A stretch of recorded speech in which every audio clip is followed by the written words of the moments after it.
नमस्कार दोस्तों, आप सभी का एक बार फिर से स्वागत है हमारे चैनल दुर्गा भक्ति मार्ग में। आज मैं आप सभी को सुनाऊंगी पुरुषोत्तम माह में सुनी जाने वाली गाय माता की कहानी। किसी नगर में एक साहूकार और साहूकारनी रहते थे। साहूकार बहुत ही धनवान था। उन्हें किसी प्रकार की कोई कमी नहीं थी, लेकिन वह कभी भी किसी को दान नहीं देते थे, ना ही साहूकारनी को देने देते थे। इस बात से साहूकारनी बहुत परेशान रहती थी, क्योंकि साहूकारनी धार्मिक प्रवृत्ति की थी और वह रोज पूजा पाठ किया करती थी। लेकिन साहूकार को उसका पूजा पाठ करना भी पसंद नहीं था। सेठानी पूजा करती और चुपके से कुछ ना कुछ दान करती रहती थी। धीरे धीरे समय बीतता गया और पुरुषोत्तम माह आ गया तो सेठानी पुरुषोत्तम स्नान करती, मंदिर जाती और कहानियाँ सुनती। एक दिन साहूकारनी ने सुना कि गाय का दान करना बहुत ज़रूरी होता है। गाय दान करते हैं तो मरने के बाद आगे गाय मिलती है, तो गाय की पूंछ पकड़कर यमलोक जाते हैं। गाय सीधे वैकुंठ ले जाती है। गाय में 33 करोड़ देवी देवताओं का वास होता है, इसीलिए मनुष्य जब तक जिए गौ सेवा करे, गाय का दान करे। यह सब सेठानी ने सुना तो सोचा, मैं गाय का दान कैसे करूं? अगर सेठ जी को पता चल गया तो वो बहुत नाराज होंगे। सेठानी ने पंडित जी से पूछा कि अगर असली गाय का दान ना कर सके तो क्या करे? तो पंडित जी ने कहा कि सोने चांदी की गाय का दान भी कर सकते हैं।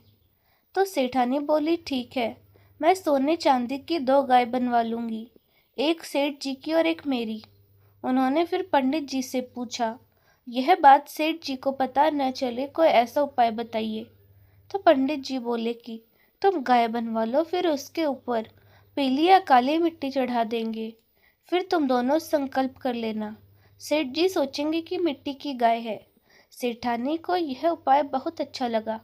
सेठानी ने सुनार से सोने और चांदी की 2 गाय बनवा ली और अधिक माह के उद्यापन के लिए सेठ जी को भी मना लिया। पंडित जी सेठ जी के घर आए, हवन की तैयारी की।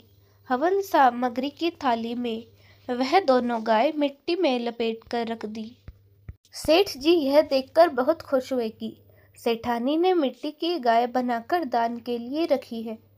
फिर दोनों पति पत्नी ने हवन किया, पूजा पाठ किया और दोनों गाय पंडित जी को दान कर दी। समय आने पर सेठ सेठानी की मृत्यु हुई। दोनों मरने के बाद ऊपर गए तो उन्हें वैतरणी नदी मिली, जो उन्हें पार करनी थी। कहा जाता है कि वैतरणी नदी को गाय ही पार करवाती है।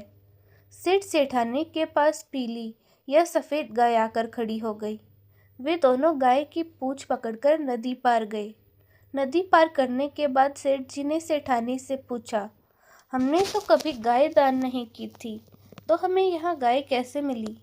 सेठानी ने कहा, आपने धन जोड़ कर रखा पर कभी किसी को दान नहीं दिया। आपका यह धन तो वही रह गया, जो दान करते हैं वही मिलता है। हमने तो गाय दान की थी। तो सेठ जी ने कहा, लेकिन वह तो मिट्टी की थी। तब सेठानी बोली, नहीं, वह सोने और चांदी की थी। आपको यह पसंद नहीं था, इसीलिए मैंने उन पर मिट्टी चढ़ा दी थी। सेठ जी यह सुनकर बहुत खुश हुए और कहा, भाग्यवान, तुम तो बहुत समझदार हो। अगर हम गाय का दान नहीं करते तो नदी के पार कैसे उतरते? तुमने बहुत अच्छा किया। अब सेठ जी को बहुत पश्चाताप हुआ कि उन्होंने अपने जीवन में कभी कोई दान नहीं किया। मनुष्य को दान करते रहना चाहिए। मनुष्य जीवन बड़ी मुश्किल से मिलता है, उसे सर्व कर्म करने चाहिए, जैसे गौ सेवा, गौ का दान, दीन दुखियों की सेवा, जितना हो सके उतना करना। फिर सेठ और सेठानी वैकुंठ धाम को चले गए। जय हो गाय माता की, जय हो विष्णु भगवान की। उम्मीद है आपको यह वीडियो पसंद आई होगी। अगर आपको यह वीडियो अच्छी लगी तो वीडियो को लाइक करें, शेयर करें और हमारे चैनल दुर्गा भक्ति मार्ग को ज़रूर सब्सक्राइब करें। धन्यवाद।